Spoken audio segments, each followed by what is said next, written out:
कृपया पूरा ज्ञान का को दूर पूरा करें। जागृत स्वप्न सुषुप्ति ये सब मायाकृत है।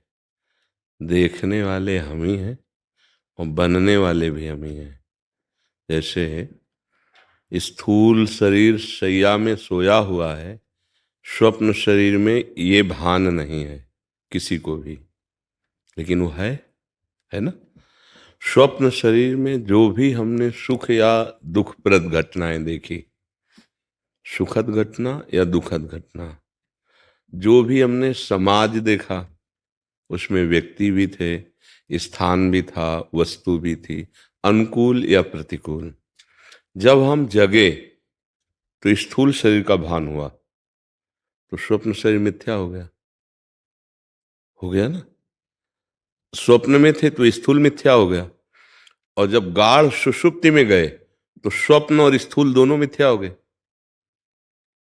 और जब जागृत की अवस्था में हम होते हैं तो देह भाव से हम स्त्री पुरुष जड़ चैतन्य अच्छा बुरा सुख दुख ये देखते हैं, ये भी मिथ्या है।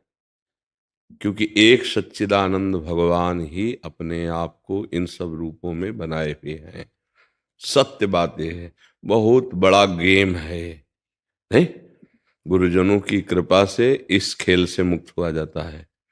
तो आप ही स्वप्न में वस्तु बन गए, आप ही व्यक्ति बन गए।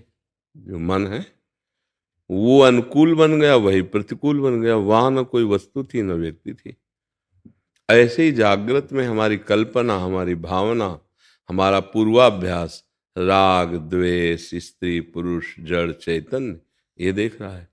अगर हम सत्य शास्त्रों का स्वाध्याय करके गुरुजनों की बताई हुई उपासना पद्धति से चलें तो हमारा हृदय निर्मल होगा।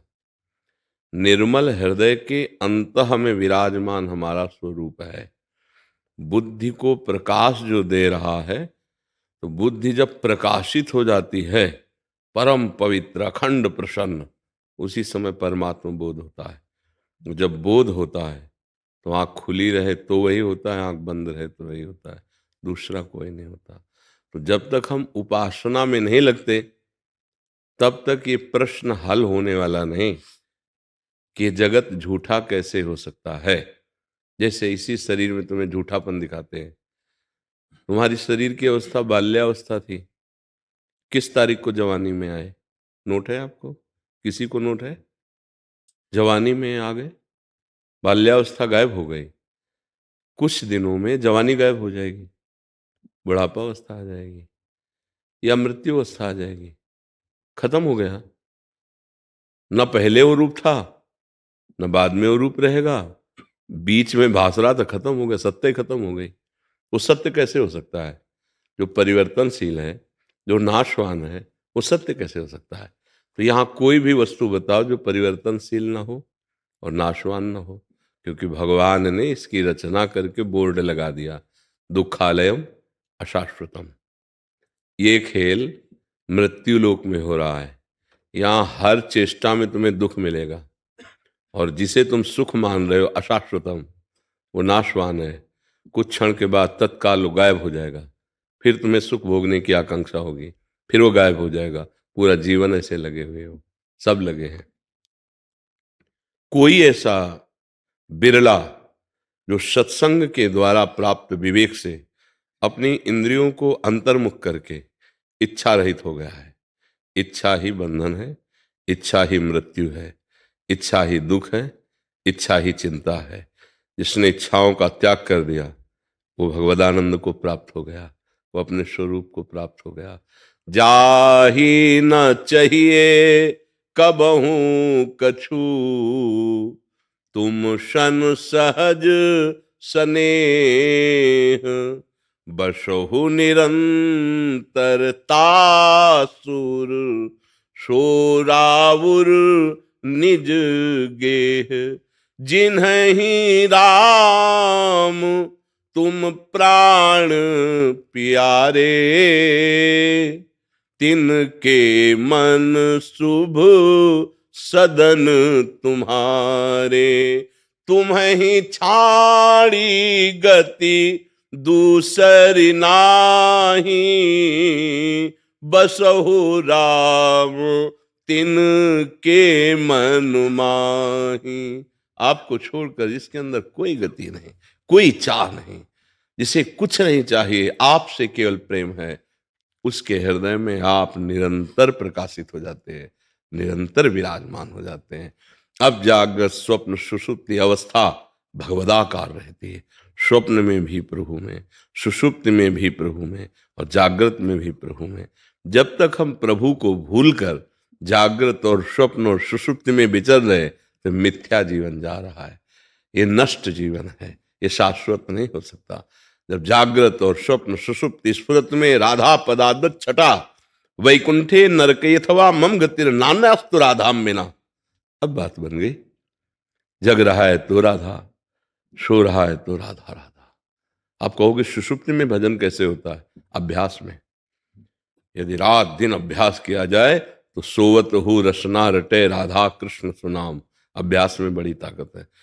साधु की या भजनानंदी उपासक की निद्रा समाधि स्थिति, वो तमोगुणी नींद में नहीं होता, वो समाधि स्थिति, भगवदाकार वृत्ति होती है। तो नाम जप कीजिए, असत आचरणों का त्याग कीजिए, और अंदर इच्छाओं का दमन कीजिए, दूसरों को सुख पहुंचाने की भावना कीजिए, खूब भगवत लीला चरित्र गाइए, सुनिए।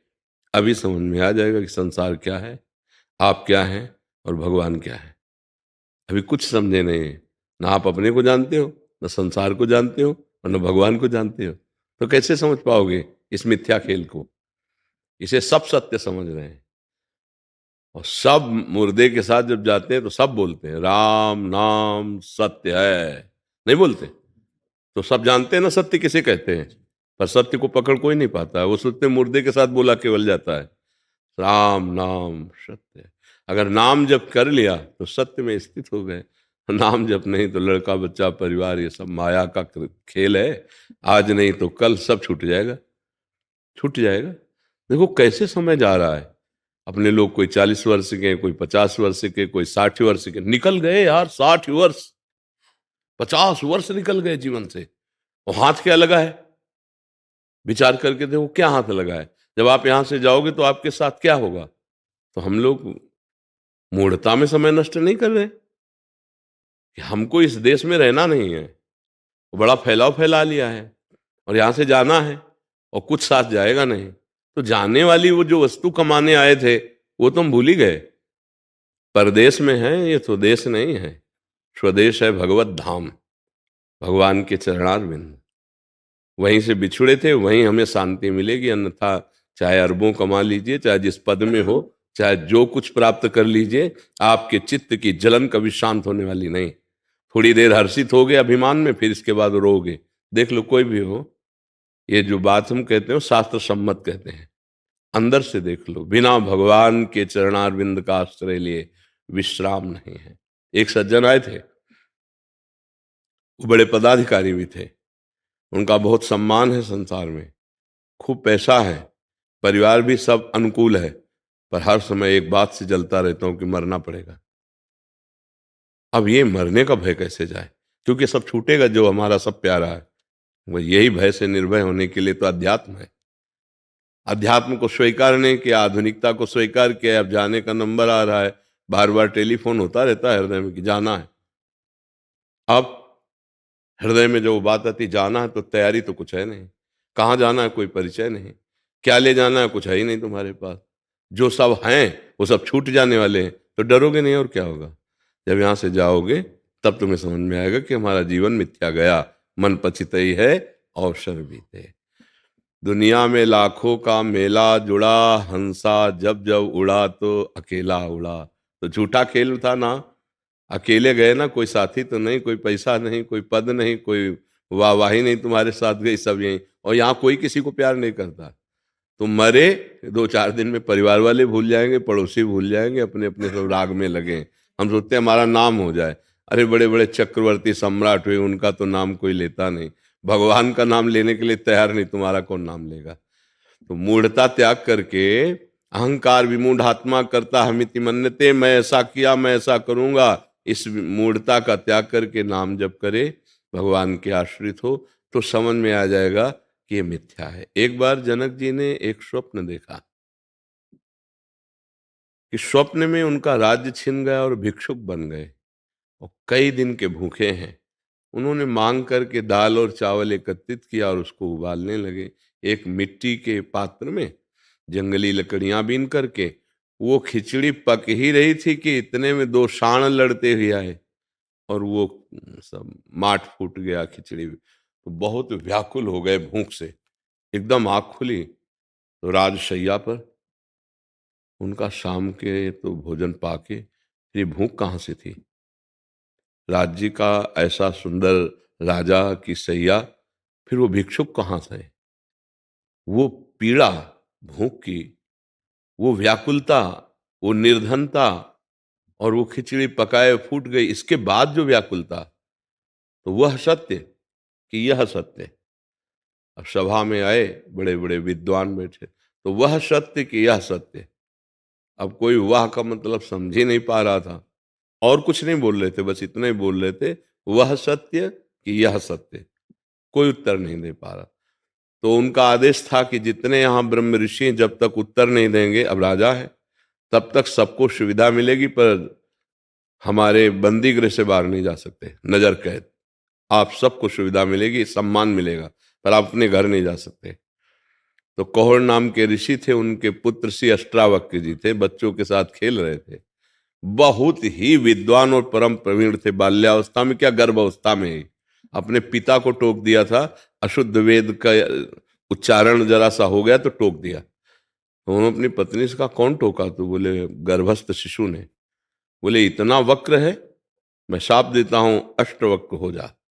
तो 8 जगह से टेढ़े पैदा हुए थे। पिता को एकदम क्रोध आ गया, मेरे वेद पढ़ने में टोक दिया इसलिए।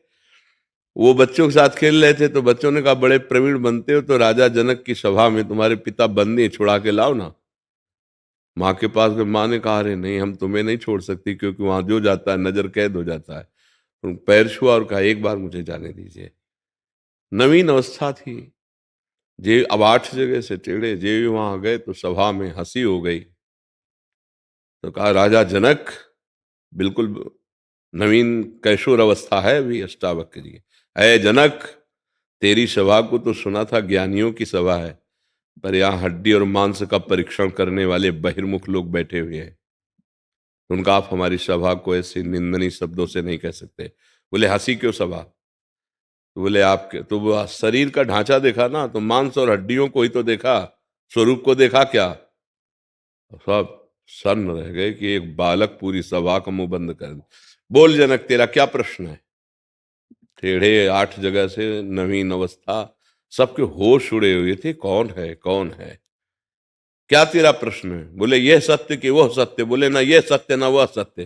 बोले प्रमाणित कीजिए। बोले जब जागृत में थे तो राजा थे, जब स्वप्न में थे भिखारी थे, जब आप जगे तो भिखारी पना मिथ्या हुआ, और जब आप स्वप्न में थे तो राजा पना मिथ्या हुआ। ना ये सत्य है ना वो सत्य है। चरणों में गिर गए और गुरु बनाया। सुखदेव जी के गुरु जनक जी और जनक जी के गुरु अष्टावक्र जी, ऐसे महान ब्रह्मवेत्ता। उनका जितनी देर में घोड़े की रकाब पर पैर रखकर घोड़े पर चढ़ा जाता है, इतने में तेरे को ब्रह्म बोध करा देंगे। ऐसे महापुरुष। तो ना ये सत्य है ना वो सत्य है। भगवान शिव भी कह रहे उमा कहूं मैं अनुभव अपना, सत हरि भजन जगत सब सपना। ये मोह निशा सब सो अनिहारा, देखे स्वपन अनेक प्रकारा। आज जाग जाओ तो कुछ कमा लोगे, नहीं जाग पाओगे तो सोते ही रह जाओगे, हाथ मलते रह जाओगे। मन पचितई है अवसर बीते। जब अंतिम समय आएगा प्यारे, कोई साथ नहीं होता। अपने कर्मों का झुंड उस समय घेर लेता है और आगे जन्म लेने के लिए प्रेरित कर देता है। अगर राम कृष्ण हरि राधा राधा रटे हो तो भगवान कृपा कर देते हैं। नाम जापक पर भगवान की कृपा होती है और अंतिम समय भगवान उस नाम को चला देते हैं। जब वो मूर्छित होता है, उस अवस्था में स्वयं भगवान नाम बनकर चलने लगते हैं, राधा राधा, और वो परम पद को प्राप्त हो जाता है। इसीलिए सबसे कहते हैं मन लगे ना लगे, भाव बने ना बने, जीवन जीने के लिए, लोक परलोक की उन्नति के लिए हमारी जिह्वा राधा राधा राधा ऐसा रटती रहे। समझ पा रहे हैं आप? जी।